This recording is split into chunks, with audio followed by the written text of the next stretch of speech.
Hello friends, स्वागत है आप अपने स्ट्रेचर टाकर व्यू में। आज की इस वीडियो में हम आपदा से संबंधित महत्वपूर्ण प्रश्न देखेंगे और इस वीडियो में हम पूरा आपदा से संबंधित प्रश्न को कवर करेंगे।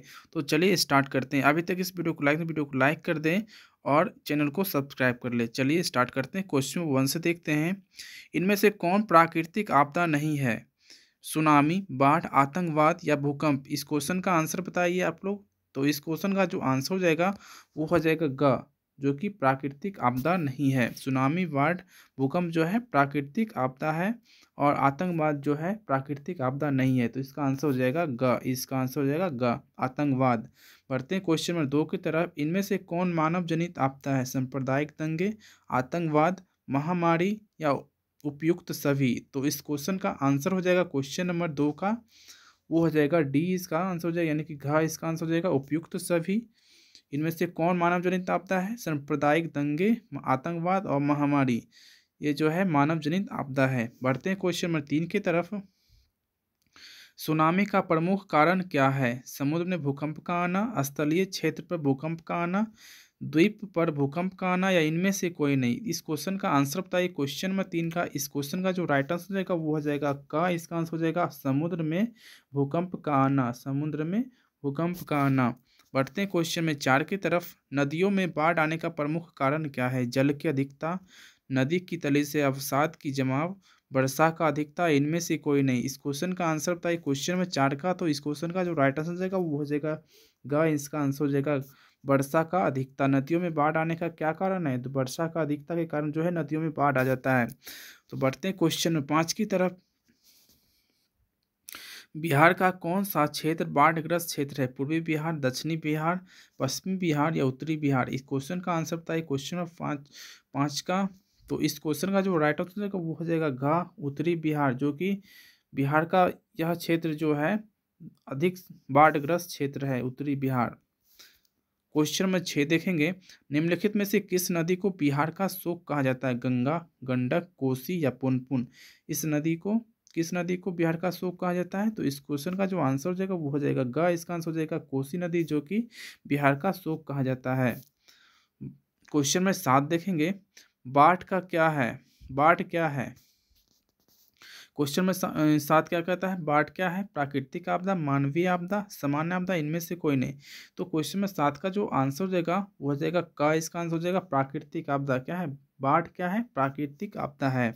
बढ़ते हैं क्वेश्चन में 8 की तरफ। सूखा किस प्रकार का आपदा है? सूखा किस प्रकार का आपदा है? प्राकृतिक आपदा, मानवीय आपदा, सामान्य आपदा या इनमें से कोई नहीं? इस क्वेश्चन का आंसर बताइए क्वेश्चन 8 का वो हो जाएगा का। इसका आपदा हो जाएगा प्राकृतिक आपदा। सूखा किस प्रकार का आपदा है? तो प्राकृतिक आपदा है। बढ़ते क्वेश्चन में 9 की तरफ। सूखे की स्थिति किस प्रकार आती है? अचानक, पूर्व सूचना के अनुसार, धीरे धीरे या इनमें से कोई नहीं? तो इस क्वेश्चन का आंसर जो क्वेश्चन में 9 का हो जाएगा ग। इसका आंसर हो जाएगा वो जाएगा ग। इसका आंसर यानी कि धीरे धीरे। सूखे की स्थिति किस प्रकार आती है? तो धीरे धीरे आती है। बढ़ते हैं क्वेश्चन में 10 की तरफ। बढ़ते हैं क्वेश्चन नंबर 10 की तरफ। सूखे के लिए जिम्मेवार कारक है? वर्षा की कमी, भूकंप, बाढ़, ज्वालामुखी क्रिया? इस क्वेश्चन का आंसर बताइए आप लोग। क्वेश्चन में 10 का आंसर जो हो जाएगा वो हो जाएगा का। इसका आंसर वर्षा की कमी से सूखे के लिए जिम्मेवार कारक है। बढ़ते हैं क्वेश्चन में 11 की तरफ। सूखे से बचाव का एक मुख्य तरीका है डैश। नदियों को आपस में जोड़ देना, वर्षा जल संग्रह करना, बाढ़ की स्थिति उत्पन्न करना, इनमें से कोई नहीं? इस क्वेश्चन का आंसर बताइए आप लोग। क्वेश्चन में 11 का वो हो जाएगा खा। इसका आंसर हो जाएगा वर्षा जल संग्रह। सूखे से बचाव के लिए कौन सा तरीका अपनाना चाहिए? तो वर्षा जल संग्रह जो है आपको करना चाहिए। वर्षा जल संग्रह करने से क्या होगा? सूखे से बचाव होगा। बढ़ते हैं क्वेश्चन 12 की तरफ। महासागर की तली में होने वाले कंपन को किस नाम से जाना जाता है? भूकंप, चक्रवात, सुनामी या इनमें से कोई नहीं? तो इस क्वेश्चन का आंसर बताइए क्वेश्चन नंबर 12 का। इस क्वेश्चन का जो आंसर हो जाएगा वो हो जाएगा ग, सुनामी। महासागर की तली में होने वाले कंपन को किस नाम से जाना जाता है? तो सुनामी के नाम से जाना जाता है। क्वेश्चन नंबर 13 देखेंगे। 26 दिसंबर 2004 को विश्व के किस हिस्से में भयंकर सुनामी आया था? पश्चिमी एशिया, प्रशांत महासागर, अटलांटिक महासागर, बंगाल की खाड़ी? तो इस क्वेश्चन का आप लोग आंसर बताइए कमेंट बॉक्स में। तो इस क्वेश्चन का आंसर जो क्वेश्चन में 13 का वो हो जाएगा घ। इसका आंसर हो जाएगा बंगाल की खाड़ी। इसका आंसर हो जाएगा बंगाल की खाड़ी। 26 दिसंबर 2004 को विश्व के किस हिस्से में भयंकर सुनामी आया था? तो बंगाल की खाड़ी इसका आंसर हो जाएगा। बढ़ते हैं क्वेश्चन में 14 की तरफ। भूकंप से पृथ्वी की सतह पहुंचने वाले सबसे तेज तरंग को किस नाम से जाना जाता है? पी तरंग, एस तरंग, एल तरंग, टी तरंग। इस क्वेश्चन का आंसर बताइए। क्वेश्चन में 14 का इसका आंसर हो जाएगा का, इसका आंसर हो जाएगा पी तरंग। भूकंप से स्थिति की सतह पर भूकंप से पृथ्वी की सतह पर पहुंचने वाली सबसे तेज तरंग को किस नाम जाना जाता है? तो पी तरंग के नाम से जाना जाता है। बढ़ते हैं क्वेश्चन नंबर 15 की तरफ। भूकंप के ऊर्ध्वाधर पृथ्वी पर स्थित केंद्र को क्या कहा जाता है? भूकंप केंद्र, अधिकेंद्र, अनुकेंद्र या इनमें से कोई नहीं। इस क्वेश्चन का आंसर बताइए। क्वेश्चन 15 का इस क्वेश्चन का जो आंसर हो जाएगा वो हो जाएगा खा, अधिकेंद्र। भूकंप केंद्र के ऊर्ध्वाधर पृथ्वी पर स्थित केंद्र को क्या कहा जाता है? तो अधिकेंद्र कहा जाता है। बढ़ते हैं क्वेश्चन में 16 की तरफ। भूकंप अथवा सुनामी से बचाव का इनमें से कौन सा तरीका सही नहीं है? भूकंप के पूर्वानुमान को गंभीरता से लेना, भूकंप निरोधी भवनों का निर्माण करना, या गैर सरकारी संगठनों द्वारा राहत कार्य हेतु तैयार रहना, या भगवान भरोसे बैठ जाना। तो इस क्वेश्चन का आंसर हो जाएगा वो हो जाएगा घ। इसका आंसर हो जाएगा भगवान के भरोसे बैठ जाना, जो कि भूकंप के पूर्वानुमान गंभीरता को लेना, भूकंप निरोधी भवनों का निर्माण करना, सरकारी संगठनों द्वारा राहत कार्य हेतु रहना, तैयार रहना, ये सब तरीका सही है। और इसमें जो भूकंप अथवा सुनामी से बचाव का इनमें से कौन सा तरीका सही नहीं है? तो ये जो है भगवान भरोसे बैठ जाना, ये तरीका सही नहीं है। तो इसका आंसर हो जाएगा घ, इसका आंसर हो जाएगा। पढ़ते हैं क्वेश्चन नंबर 17 की तरफ। बाढ़ के समय में निम्नलिखित में से किस स्थान पर जाना चाहिए? ऊंची भूमि वाले स्थान पर, गांव के बाहर जहां है उसी स्थान पर, या खेतों में। इस क्वेश्चन का आंसर हो जाएगा क्वेश्चन में 17 का हो जाएगा का, इसका आंसर हो जाएगा ऊंची भूमि वाले स्थान। इसका आंसर हो जाएगा ऊंची भूमि वाले स्थान, इसका आंसर हो जाएगा ऊंची भूमि वाले स्थान। बढ़ते हैं क्वेश्चन नंबर 18 की तरफ। क्वेश्चन में 18, मलबे के नीचे दबे हुए लोगों को पता लगाने के लिए किस यंत्र की मदद ली जाती है? दूरबीन, इंफ्रारेड कैमरा, हेलीकॉप्टर, या टेलीस्कोप। तो इस क्वेश्चन का आंसर बताइए। इस क्वेश्चन का जो आंसर हो जाएगा क्वेश्चन नंबर 18 का हो जाएगा इंफ्रारेड कैमरा, जो कि मलबे के नीचे दबे हुए लोगों को पता लगाने के लिए किस यंत्र का मदद ली जाती है? तो इंफ्रारेड कैमरा का मदद ली जाती है। तो इसका आंसर हो जाएगा खा, इसका आंसर हो जाएगा। बढ़ते हैं क्वेश्चन नंबर 19 की तरफ। आग से जलने की स्थिति में जले हुए स्थान पर क्या प्राथमिक उपचार करना चाहिए? ठंडा पानी डालना चाहिए, गर्म पानी डालना चाहिए, या अस्पताल पहुंचाना चाहिए, इनमें से कोई नहीं। इस क्वेश्चन का आंसर बताइए। क्वेश्चन नंबर 19 का इस क्वेश्चन का जो राइट आंसर है वो हो जाएगा का, इसका आंसर हो जाएगा ठंडा पानी डालना चाहिए। आग से जलने की स्थिति में जले हुए स्थान पर क्या प्राथमिक उपचार करना चाहिए? तो ठंडा पानी डालना चाहिए। बढ़ते हैं क्वेश्चन में 20 की तरफ। बस्ती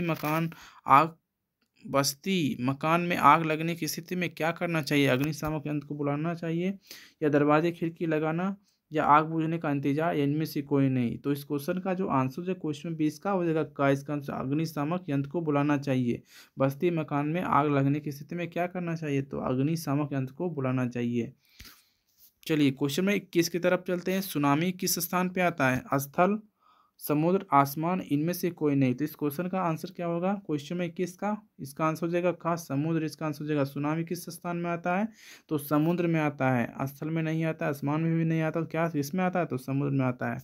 बढ़ते हैं क्वेश्चन 22 की तरफ। सामान्य संचार व्यवस्था के बाधित होने का मुख्य कारण क्या है? केबल का टूट जाना, संचार टावरों की दूरी, या टावरों की ऊंचाई में कमी, इनमें से कोई नहीं। इस क्वेश्चन का आंसर था क्वेश्चन 22 का। इस क्वेश्चन का जो राइट आंसर है वो हो जाएगा का, इसका आंसर हो जाएगा केबल का टूट जाना। केबल का टूट जाना जिसके कारण से समान संचार व्यवस्था में बाधित होने का मुख्य कारण है। बढ़ते क्वेश्चन में 23 की तरफ। संचार का सबसे लोकप्रिय साधन क्या है? सार्वजनिक टेलीफोन, मोबाइल, वॉकी टॉकी, या रेडियो। इस क्वेश्चन का आंसर है क्वेश्चन में 23 का। इस क्वेश्चन का आंसर हो जाएगा वो हो जाएगा का, सार्वजनिक टेलीफोन। संचार का सबसे लोकप्रिय साधन क्या है? तो सार्वजनिक टेलीफोन। क्वेश्चन में 24, भूपटल के नीचे वह केंद्र जहाँ भूकंप का जन्म होता है क्या कहा जाता है? भूकंप केंद्र, अधिकेंद्र, अनुकेंद्र, या इनमें से कोई नहीं। इस क्वेश्चन का आंसर था क्वेश्चन में 24 का। इस क्वेश्चन का आंसर हो जाएगा वो हो जाएगा का, भूकंप। भूपटल के नीचे वह केंद्र जहाँ भूकंप का जन्म होता है क्या कहा जाता है? भूकंप केंद्र कहा जाता है। बढ़ते हैं क्वेश्चन 25 की तरफ। निम्नलिखित में से कौन प्राकृतिक आपदा है? आग लगना, बम विस्फोट, भूकंप, रासायनिक दुर्घटनाएं। इस क्वेश्चन का आंसर क्वेश्चन नंबर 25 का हो जाएगा ग, इसका आंसर हो जाएगा, जो कि एक प्राकृतिक आपदा है। निम्नलिखित कौन सा प्राकृतिक आपदा है? तो भूकंप है। और ये सब जो है मानव जनित आपदा है। बम विस्फोट, आग लगना, रासायनिक दुर्घटना, ये सब क्या है? तो मतलब ये सब प्राकृतिक आपदा नहीं है। प्राकृतिक आपदा कौन सा है? तो भूकंप है। कौन सा है? भूकंप है। बढ़ते हैं क्वेश्चन में 26 की तरफ। भूकंप जो है प्राकृतिक आपदा है। बढ़ते हैं क्वेश्चन में 26 की तरफ। भूकंप संभावित क्षेत्रों में भवनों की आकृति कैसी होनी चाहिए? अंडाकार या त्रिभुजाकार, चौकोर, आयताकार। इस क्वेश्चन का आंसर क्या हो जाएगा? वो हो जाएगा घ, आयताकार। आयताकार। भूकंप संभावित क्षेत्रों में भवनों की आकृति कैसी हो? आयताकार होना चाहिए। आयताकार होना चाहिए, ऐसा होना चाहिए, ना कि गोल, अंडाकार, त्रिभुजाकार, ऐसा नहीं होना चाहिए। चौकोर यानी स्क्वायर में होना नहीं चाहिए। कैसा होना चाहिए? आयताकार होना चाहिए, ऐसा होना चाहिए, इस तरीके का होना चाहिए, आयताकार।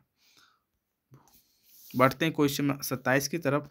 भूस्खलन वाले क्षेत्र में ढलान पर मकान निर्माण। भूस्खलन वाले क्षेत्र में ढलान पर मकान का निर्माण क्या है? उचित, अनुचित, लाभकारी, उपयोगी। इस क्वेश्चन का आंसर बताइए। क्वेश्चन 27 का इसका आंसर क्या हो जाएगा? इसका आंसर हो जाएगा अनुचित। इसका आंसर हो जाएगा अनुचित। भूस्खलन वाले क्षेत्र में ढलान पर मकान नहीं बनाना चाहिए, तो ये हो जाएगा आंसर अनुचित। ना ही ये लाभकारी है, ना ही उपयोगी, ना उचित है, तो इसका आंसर हो जाएगा अनुचित। बढ़ते हैं क्वेश्चन 28 की तरफ। सुनामी प्रभावित क्षेत्र में मकानों का निर्माण कहाँ करना चाहिए? समुद्र तट पर, समुद्र तट से दूर, समुद्र तट से ऊंचाई पर, इनमें से कोई नहीं। इस क्वेश्चन का आंसर क्या हो जाएगा? क्वेश्चन 28 का इस क्वेश्चन का राइट आंसर जो होगा वो हो जाएगा ग। इसका आंसर समुद्र तट से ऊंचाई पर सुनामी प्रभावित क्षेत्रों में मकानों का निर्माण कहाँ करना चाहिए? तो समुद्र तट से ऊंचाई पे करना चाहिए, मतलब समुद्र तट से थोड़ा दूर, मतलब ऊंचाई पर, ऊंचाई पर मकानों का निर्माण करना चाहिए। बढ़ते हैं क्वेश्चन 29 की तरफ। क्वेश्चन 29 की तरफ। बाढ़ से सबसे अधिक हानि होती है। बाढ़ से सबसे अधिक हानि होती है फसलों को, पशुओं को, भवनों को, या उपरोक्त सभी। इस क्वेश्चन का आंसर हो जाएगा वो हो जाएगा घ। इसका आंसर हो जाएगा उपरोक्त सभी। बाढ़ से सबसे अधिक हानि किसको होता है? फसलों को।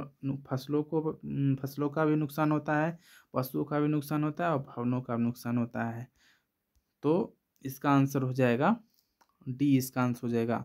बढ़ते हैं क्वेश्चन में 30 की तरफ। कृषि सुखाड़ होता है जल के अभाव में, मिट्टी को नमी के अभाव में, मिट्टी की नमी के अभाव में, सॉरी यहाँ लिखा हुआ टाइपिंग गलत है, मिट्टी की नमी के अभाव में, मिट्टी के क्षय के कारण, मिट्टी की लवणता के कारण। तो इस क्वेश्चन का राइट आंसर है क्वेश्चन नंबर 30 का।